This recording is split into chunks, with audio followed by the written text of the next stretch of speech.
الحمد لله رب العالمين والصلاة والسلام على رسوله الكريم الذي لا نبي بعده وعلى آله وصحبه أجمعين ومن تبعهم بإحسان يوم الدين أما بعد. أعوذ بالله من الشيطان الرجيم. بسم الله الرحمن الرحيم. رب اشرح لي صدري ويسر لي أمري واحلل من لساني يفقهوا قولي.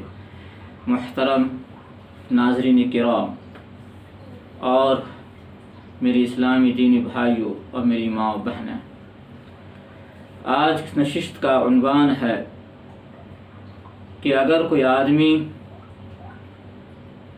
کورونا وائرس کی وجہ سے یا لاک ڈاؤن کی وجہ سے یا کسی بھی عذر کی وجہ سے جہاں پر وہ ہے اس کے لیے قربانی دینا مشکل ہے، دشوار ہے، اب وہ چاہتا ہے کہ اپنی قربانی کسی دوسری جگہ وہ دلوا دے، تو ایسی صورت کے اندر سوال یہ ہوتا ہے کہ جہاں قربانی اس کی ہو رہی ہے اس جگہ کے اعتبار کرتے ہوئے قربانی کی تاریخ یا ایام عضیہ ہے قربانی کی جائے گی، یا جو قربانی دینے والا شخص ہے جہاں وہ ہے وہاں کے اعتبار کرتے ہوئے وہاں قربانی کی دن ہے تو اس حیثیت سے قربانی دی جائے. یہ ایک سوال ہے. اس کا جواب یہ ہے کہ قربانی ایک عبادت ہے، اور قربانی ایک عبادت ہے، اور عبادت میں جہاں عبادت کی جاتی ہے اس جگہ کا اعتبار ہوتا ہے. جیسے نماز ہے، جہاں نماز پڑھی جائے گی اس جگہ کا اعتبار ہوگا، اس جگہ نماز کا وقت ہوگا تو نماز پڑھی جائے گی، نہ کہ دوسری جگہ کے وقت کا اعتبار نہیں ہوگا. اس اعتبار سے فقہاء نے یہ بات لکھی ہے کہ مقام قربانی کے اعتبار ہوگا، یعنی جس جگہ جانور کو ذبح کیا جائے گا، جس جگہ قربانی دی جائے گی اس جگہ کا اعتبار کیا جائے گا. لہذا قربانی جس کی طرف سے ہو رہی ہے وہ کہیں بھی مقیم ہے، وہاں کے تاریخ کا اعتبار نہیں کیا جائے گا.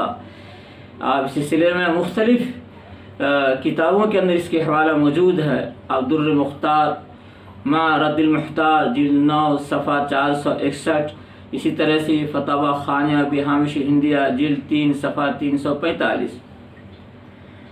تو ایسی صورتحال کے اندر اب جہاں قربانی ہو رہی ہے وہاں اگر قربانی کی تاریخ ہے تو وہاں کے اعتبار سے قربانی دی جائے گی.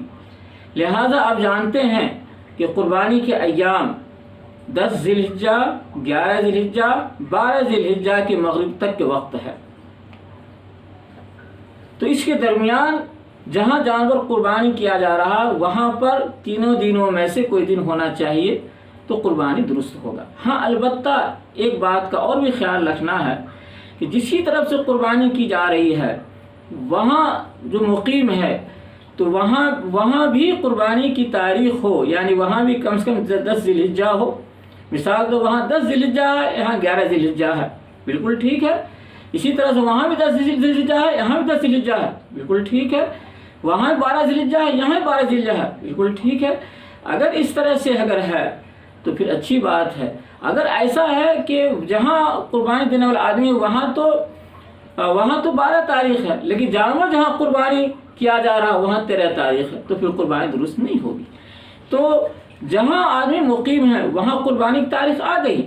اب اس کے اعتبار سے یعنی آغاز قربانی کے اعتبار سے اگر دیکھا جائے گا تو قربانی کرنے والا جہاں مقیم ہے اس کا اعتبار کیا جائے گا، وہاں قربانی کی تاریخ آ چکی ہو. اس کے بعد جہاں قربانی ہو رہی ہے وہاں بھی قربانی کی تاریخ ہو تو اس صورت کے اندر قربانی درست ہوگی، ورنہ پھر قربانی درست نہیں ہوگی.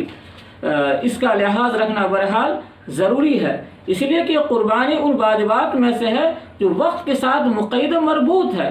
ظاہر سی بات ہے جب تک کہ وقت نہیں ہوگا اس سے پہلے عبادت واجب نہیں ہوگی، قربانی واجب ہی نہیں ہوگی. تو اس حیثیت سے قربانی کا وقت جو ہوتا ہے، جس طرح قربانی کے درست ہونے کے لیے قربانی کے وقت شرط ہے، اسی طرح سے نفس وجوب کے لیے بھی وقت کو ہونا شرط ہے اور سبب ہے.